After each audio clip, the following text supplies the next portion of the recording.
کہ اطاعت جزوی نہیں، اطاعت کلی، پوری کی پوری اطاعت، جو حکم بھی دیا گیا ہے ماننا پڑے گا۔ جزوی اطاعت اطاعت نہیں ہے۔ Partial obedience is no obedience. اس لیے کہ اگر آپ نے ایک حکم قبول کر لیا، ایک نہیں کیا، تو جو نہیں کیا کیوں نہیں کیا؟ کہ وہ آپ کے نفس کو پسند نہیں۔ جو قبول کیا وہ کیوں کیا؟ کہ نفس نے الاؤ کر دیا آپ کو کہ ٹھیک ہے کر لو، کوئی حرج نہیں۔ لہذا partial obedience is no obedience at all. چنانچہ اس پر جو وعید آئی ہے سورہ بقرہ کی آیت نمبر 85 میں، افتؤمنون ببعض الکتاب وتکفرون ببعض، تو کیا تم ہماری کتاب اور شریعت کے ایک حصے کو مانتے اور ایک کو نہیں مانتے؟ فما جزاء من یفعل ذلک منکم، تو جو کوئی بھی تم میں سے یہ روش اختیار کرے گا اس کی کوئی سزا نہیں ہے، الا خزی فی الحیات الدنیا، سوائے اس کے کہ دنیا کی زندگی میں ذلیل اور خوار کر دیے جائیں۔ وَيَوْمَ الْقِيَامَةِ يُرَدُّونَ إِلَىٰ أَشَدِّ الْعَذَابِ، اور قیامت کے دن شدید ترین عذاب میں جھونک دیے جائیں۔ وَاللَّهُ بِغَافِلٍ عَمَّا تَعْمَلُونَ، اور جو کچھ تم کر رہے ہو اللہ اس سے غافل نہیں ہے۔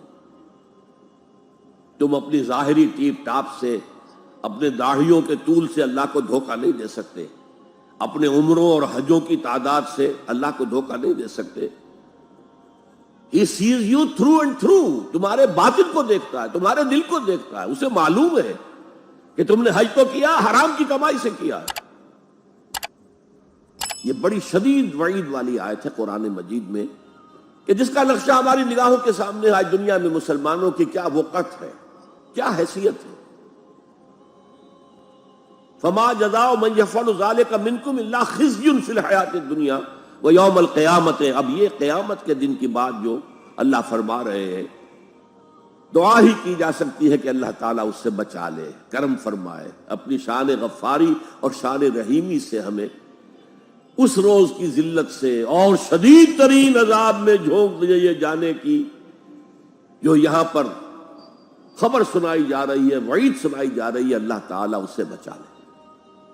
البتہ ایک بات میں اور آپ سے عرض کر دوں کہ جو کیفیت اس آیت میں سامنے آئی ہے یہ مستقل نہیں رہ سکتی۔ اگر کوئی شخص واقعتاً، چاہے آغاز میں اس کا دل پازیٹیولی ایمان سے خالی تھا،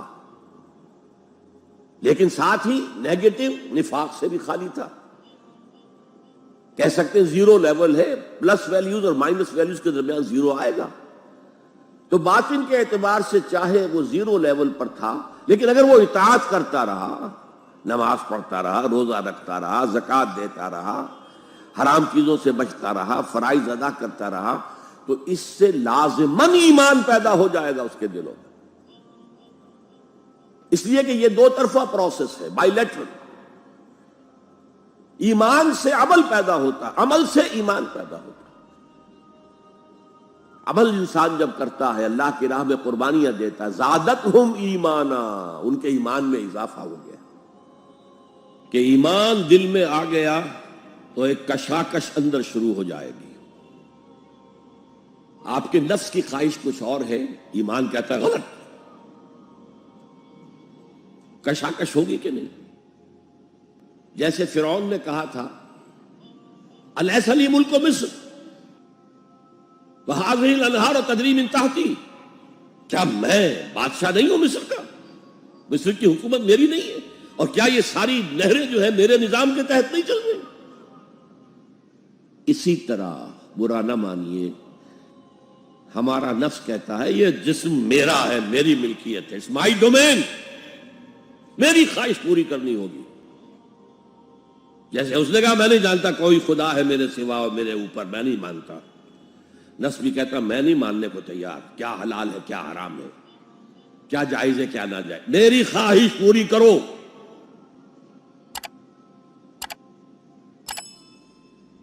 اس کے خلاف جہاد۔ نفس ماں ہم کم ترس فرعون نیست، میرا نفس بھی فرعون سے کم نہیں ہے۔ لیکن ایراعون نیست، اس کے پاس لاؤ لشکر تھا، اس نے زبان سے بھی کہہ دیا تھا انا ربکم الاعلی، میں ہوں خدا۔ میرا نفس بیچارہ، اس کے پاس کوئی لاؤ لشکر نہیں، زبان سے تو یہ کچھ نہیں کہتا، اندر یہی کہتا میں بادشاہ ہوں اس وجود کا، میری مرضی پوری ہو۔ تو اسٹرگل اگینسٹ دس بیسر سیلف، ایک سیلف ہے اونچی سیلف، خود ہی، انا، ایگو، اور ایک ہے یہ بیسر سیلف، یمانی جبلتیں جو اندھی بہری ہیں، جو حلال اور حرام سے انہیں کوئی غرض نہیں، ان کے خلاف جہاد کرنا۔ آپ نے فرمایا صلی اللہ علیہ وسلم المجاہد من جاہد نفسہ، اصل مجاہد وہ ہے جو اپنے نفس کے خلاف جہاد کر سکے۔ تمہارے اندر یہ دشمن تو بیٹھا ہوا ہے، تکڑا ہے، تمہیں کنٹرول کر رہا، چلے آؤ باہر کے دشمنوں سے جہاد کرنے کے لیے۔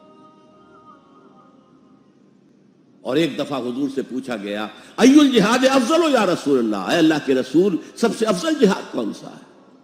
فرمایا ان تجاہد نفسک فی طاعت اللہ، اپنے نفس کے خلاف جہاد کرو، اسے اللہ کا مطیع کرو۔ یہ جو اندر کی کشمکش ہے، کشاکش ہے، یہ جہاد فی سبیل اللہ کا نقطہ آغاز، اللہ کا مطیع بنانا ہے نفس کو۔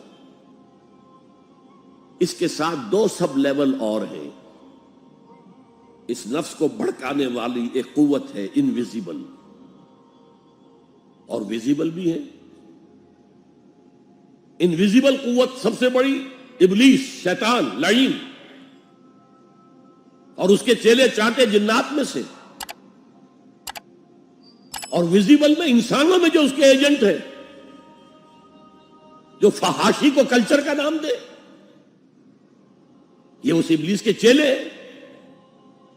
ان کے خلاف جہاد نہیں کریں گے آپ، اگر آپ ان کے خلاف ایگریسو ایٹیٹیوڈ اختیار نہیں کریں گے تو آپ ان کے دباؤ میں آ جائیں گے۔ ان الشیطان لکم عدو فاتخذوہ عدوا، اے لوگوں یہ شیطان تمہارا دشمن ہے، اس کو اپنا دشمن سمجھو۔ وہ تمہیں سبز باغ دکھاتا ہے، بدی کو مزین کر کے دکھاتا ہے، اچھے اچھے نام اس کے رکھ دیتا ہے، اور تمہیں آمادہ کرتا ہے بدی کے ارتکاب پر۔ نہیں، وہ تمہارا دشمن ہے۔ افتتخذونہ وذریتہ اولیاء من دونی، تم مجھے چھوڑ کر اسے اور اس کے چیلے چانٹوں کو تم اپنا دوست بناتے ہو۔ شیطان کے خلاف جنگ کرو۔ اور تیسرا اس پر سب لیول کیا ہے؟ معاشرہ اگر بگڑا ہوا ہے، اس کا عمومی رجحان برائی کی طرف ہے، تو سوشل پریشرز آپ کو ادھر دھکیلتے ہیں۔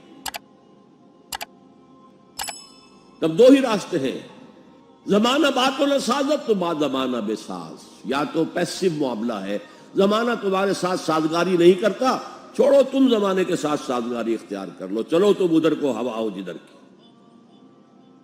ایک یہ ہے کہ نہیں، زمانہ بات و نسازت تو با زمانہ ستیس، زمانہ اگر تمہارے ساتھ سازگاری نہیں کر رہا تو زمانے سے جنگ کرو، لڑو، ریزسٹ کرو۔ تو تین جہاد ہو گئے فرسٹ لیول کے، 3 سب لیولز۔ نفس امارہ، لیبیڈو، نفس حیوانی کے خلاف جہاد، اس کو بھڑکانے والے، وسوسہ اندازی کرنے والے، اس میں پھونکے مارنے والے، شیطان اور اس کی ذریت مانوی اور ذریت نسلی، جنات اور انسانوں میں جو اس کے ایجنٹ ہیں، ان کے خلاف جہاد، معاشرے کے خلاف ایک اسٹرگل۔ اب یہ 3 جہاد آپ نے کر لیے، اللہ توفیق دے ہم میں سے ہر ایک کو، تو اب یہ جہاد آپ کے جسم سے باہر نکلے گا۔